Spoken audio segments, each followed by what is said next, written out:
Hello mga kabibig! Welcome back sa ating bagong YouTube channel. Ito ang pinakamaingay nga YouTuber sa balat ng YouTube. Ako si Kabibig, maglabag-labag na daw with evidence. Nako mga kabibig. Wala na talagang patama. Iba talaga pag si Attorney Rowena Guanzon ang magsalita. Siya yung kinatatakutan sa lahat ng mga spokesperson. Talagang straight to the point. Walang ka-arte-arte, walang flowery words, walang sugar-coated na mga words, sugar-coating na mga words, mga kabibig. Iba ang tatak Rowena Guanzon. Ngayon, sinampal niya, siyempre na sa bante, sinampal sa katotohanan. Diba? Sa totoo nga ang sabi ni Senator Jinggoy Estrada ba, itong spokesperson ng Kongreso ba, hindi nag-aaral. Putak lang ng putak at hindi nagre-research. Galing nga Jinggoy Estrada ha. Kaya nga, may patama si spokesperson Rowena Guanzon kay Princess Abante. Sayang lang ang talent mo, Day. Grabe talaga si Rowena Guanzon, no? Kasi, di ba, itong si Princess Abante, di ba? Sabi dito, dating COMELEC Commissioner Rowena Guanzon may buwelta kay House Spokesperson Abante. May tugon ang dating Commission on Elections COMELEC Commissioner Attorney Rowena Guanzon kay House Representative Spokesperson Attorney Princess Abante matapos itong ipagtanggol si House Speaker Martin Romualdez. Sa kanyang pahayag, sinabi ni Abante na mas gugustuhin na lamang nila matawag na tambaluslos ang kanyang boss kaysa naman tawaging kawatan. Ngunit, ayon kay Guanzon, pinagsamang tambaluslos at kawatan ang ipinagtanggol ni Abante. Hala, grabe si Rowena Guanzon. Nag-explain ka pa, be. Yung boss amo mo ay pinagsamang tambaluslos at kawatan. O, diba? Diba? Ang saya-saya lang. Diba? Yung mga Rowena Guanzon is the one who brings out the voices na hindi kaya nating i-post sa social media. Siya yung tawag dito, tagapagsalita ng mga taong galit sa mga tambaluslos. O tingnan nyo. 'Di ba? Kasi lahat ng tao gusto itong statement ni Rowena Guanzon. Sabi ng iba, tama ka, ato ni Rowena Guanzon. Tumbok na tumbok mo ang nasa isip ko. Tama ka, Rowena Guanzon. Sabi na ilan netizen, tumbok na tumbok mo yung emosyon ko, yung gigil ko. O, di ba? Nag-explain ka pa, be. Yung boss amo mo ay pinagsaman tambalos-los na kawatan. Hindi, mapahiya na naman sila. O, kung sasagutin ito ni Abante, knowing Attorney Rowena Guanzon, baka sampalin si Abante ng mga dokumento o kung ano-ano ang pwedeng maging ebidensya ni Rowena Guanzon na tama ang kanyang sinasabi na tambalos-los at kawatan yung amo niya. Sino ba ang amo ni Princess Abante? Sino bang Speaker of the House sa natin Congress? 'Di ba si Martin Romualdez? O 'di ba kabibig? Kaya nga tawang-tawa ang mga netizen, kuhang-kuha ni Rowena Guanzon ang panlasa ng masang Pilipino. Sabi ng iba, sana tumakbo itong si Rowena Guanzon bilang senator. Sabi pa ng iba, sana maging spokesperson si Rowena Guanzon sa OVP. Ang tapang, parang lahat ng spokesperson tatahimik talaga. Pero we don't know, baka palaban din itong si Abante at si Attorney Claire. Baka magsanib puwersa. Princess Claire. Ay, unclear yun nga kabibig. So, ito yung may video ako kabibig na ipapakita sa inyo ni Attorney Rowena Guanzon kasi naimbitahan si Attorney Rowena Guanzon sa Cebu sa tawag dito sa celebration ni Governor Pam Garcia.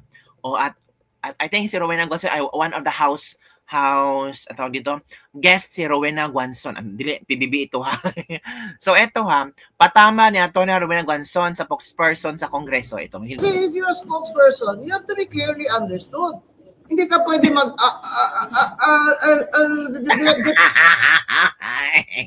yung Ito na Rowena Guanzon talaga iba. Depende, alamano, ganyan.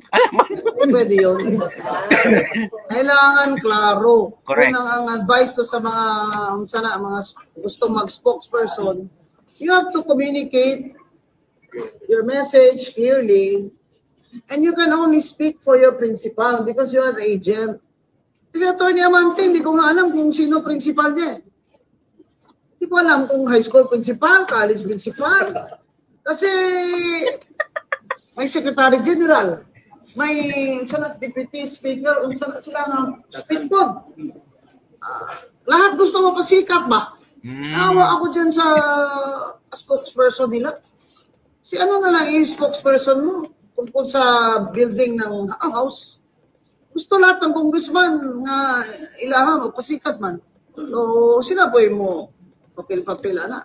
Kung saan may trabaho ng House of Reps spokeswoman, sweldo lang na. Sweldo lang na. Sweldo lang talaga. 'Di ba? Kasi nga nagtataka ako kung bakit may spokesperson.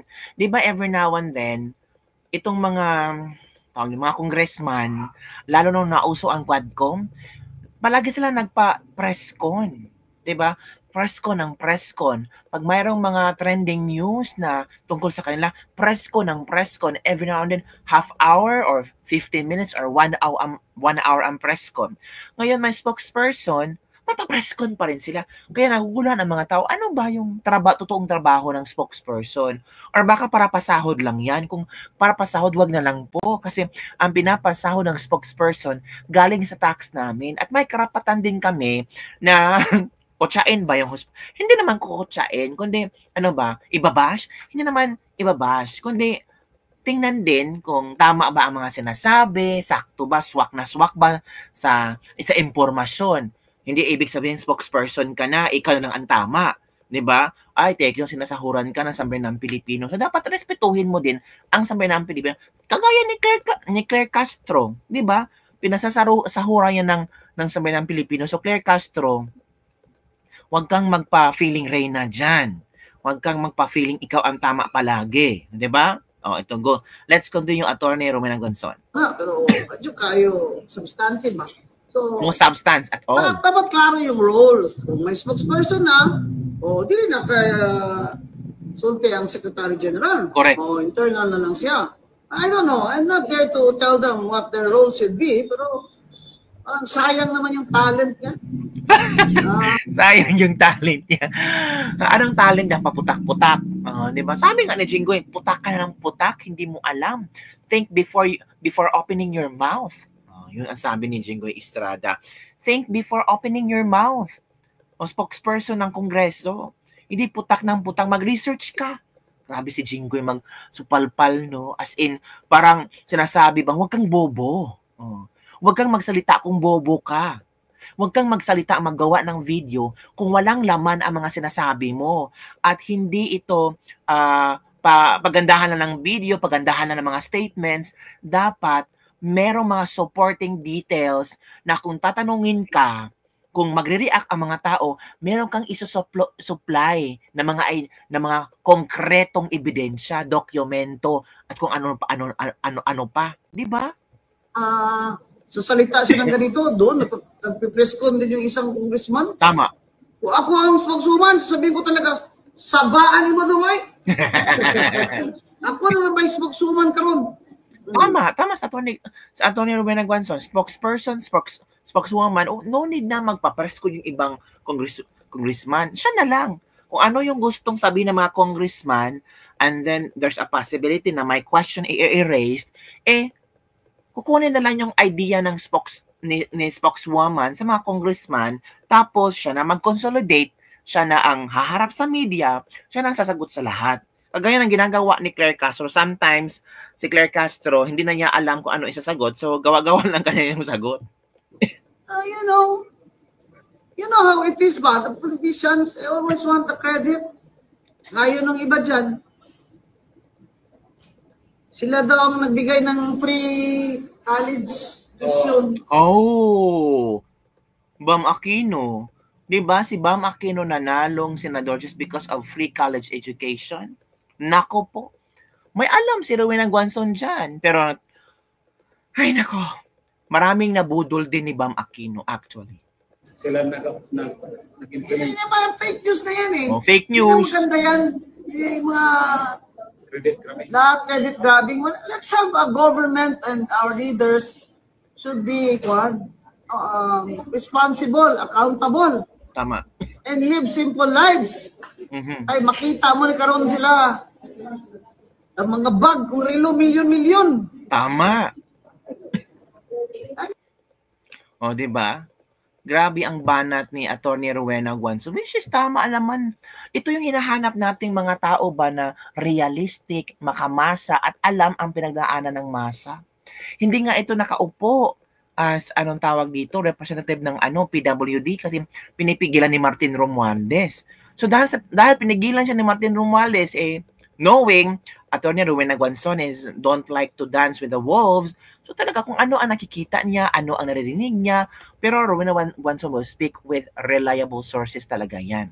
Kaya gusto ko to siya consistent na kontrabida in Born at for a Life. Oo nga, kontrabida siya sa tamang disposisyon, di ba?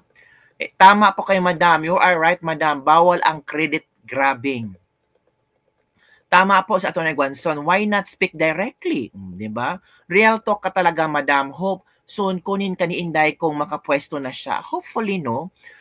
Yon sa spokes, Harry Roque, gustong-gusto ko yun bilang spokesperson. Bilis magsalita at klarong-klaro. Walang script, straight from his heart and mind and according sa balaod. Tama po kayo dyan, ma'am. Ngayon lang magkaroon ng ganyan na may spokesperson pa ang Kongreso na walang kwenta. Uy, grabe naman kayo. Ma'am Rowena Guanzon, takbo ka senador sa 2020. Di ba marami nagsasabi na sana tumakbo siya senador kasi kailangan natin ng mga brilliant na mga lawyers na pwede maging senador ng ating bansa. Sa iyo, kababig, at 2028, may power ba ito si Rowena Guanzon para manalo for senator? Bistak man dako de ay ni halata talaga, ma'am, padayon nga. Maraming mga ibang bisdak ba na hindi nakakaalam na itong si Rowena Guanzon na isang bisdak, palaban. Nasa dugo ni Rowena Guanzon ng palaban at like VP Sara, palaban talaga. Kung ano ang nasa isip niya na tama, kung ano ang kanyang nakuhang impormasyon at kailangang malaman ng sabihan ng Pilipino, talagang ibubulgar niya. Kaya pala, baka si VP Sara at Rowena Guanzon ba ay magka-tandem later on. Tropa, sikat lang yan si Auntie Claire at iba-iba pang pumapasok sa isip. Abanti, karma agad, dako lang baba. Tama si Atty. Rowena Guanzon. Ito yung panlaban sa mga spokesperson na walang laman ng utak. Uy, gabi naman kayo. Diba? Tumpak ka, Atty. Guanzon, 100% from Kelly Saludo Jobs. Diba, marami ang sang-ayon sa mga statement ni Atty. Rowena Guanzon, mga kabibig. At tawang-tawa ako doon, ha. Nag-explain ka pa, be, yung boss mo, yung boss amo mo ay pinagsaman Tambaluslos at Kawatan. Take nyo, itong boss amo, ito yung mga words ng mga masang Pilipino. Diba? So, alam natin na doon si Atty. Rowena Guanzon ay pangmasa talaga. Diba? Ito, kaloka ba ang next president? Tambaluslos ng Kawatan. Kalerkin. Yun lang, dapat hindi ka na mag-spokesperson. Ayan to, hindi ka na makatulog niyan. Princess Abante. Kawatan nga tambaluslos, maudyo na ang tama na pagka-describe ni Martin. Double dead ka, be. Uy, grabe talaga. Mga legendary talaga itong si Atty. Rowena Guanzon. Go, Atty. Rowena Guanzon, correct ka dyan sa imong istorya. The more Rowena Guanzon become more relevant nowadays, no? Nung kakamping pa siya, well, relevant naman siya nung kakamping siya, pero hindi masyadong tawag dito, sikat na parang, I don't know kung pinipigilan ba yung komento niya sa isang issue or hindi. Pero ngayong parang bigla siya na-realize na parang iba na yata ang tono ng gobyerno ngayon. Kailangan ko na talagang kalabanin kung sinong kalabanin. Pipiliin ko kung sino ang saan ako papaning. Parang this time, parang iba ang aura ni Rowena Guanzon. Palaban kung palaban. Kung ano ang sabihin niya, tama lang naman. Pangmasa nga si Rowena Guanzon. And we need this strong, independent woman na talagang nakikita niya ba kung ano ang mga mali sa gobyerno ngayon at kung ano ang dapat itama sa gobyerno ngayon. So yun lang po mga kabibig ang ating Ladies Lebak-Lebak for the day. Don't forget to like, subscribe, and share this video para sa mga latest trending news na ating pag-usap-usapan. Do you think magiging spokesperson si Atty. Rowena Guanzon kay VP? Kasi nag-resign na yung spokesperson ni VP Sara, no? Oo. Tapos wala pa so far ang pumalit na spokesperson ni VP Sara. Sabi ng iba, sana sa Atty. Rowena Guanzon para wala nang kontrolado na, and the same time hindi na babanggain si VP Sara kasi takot sila sa spokesperson. Dapat talaga yung palaging nangunguna sa battleground ang spokesperson talaga. Kasi didepensahan niya yung vice president. Siya yung sasagot sa mga katanungan laban sa vice president. Spokesperson 'di ba? Dapat strong, 'di ba? Kagaya na Atty. Rowena Guanzon. Wow. Talaga, gusto niyo sa Atty. Rowena Guanzon as spokesperson? Comment down below. Bye everyone! See you next time.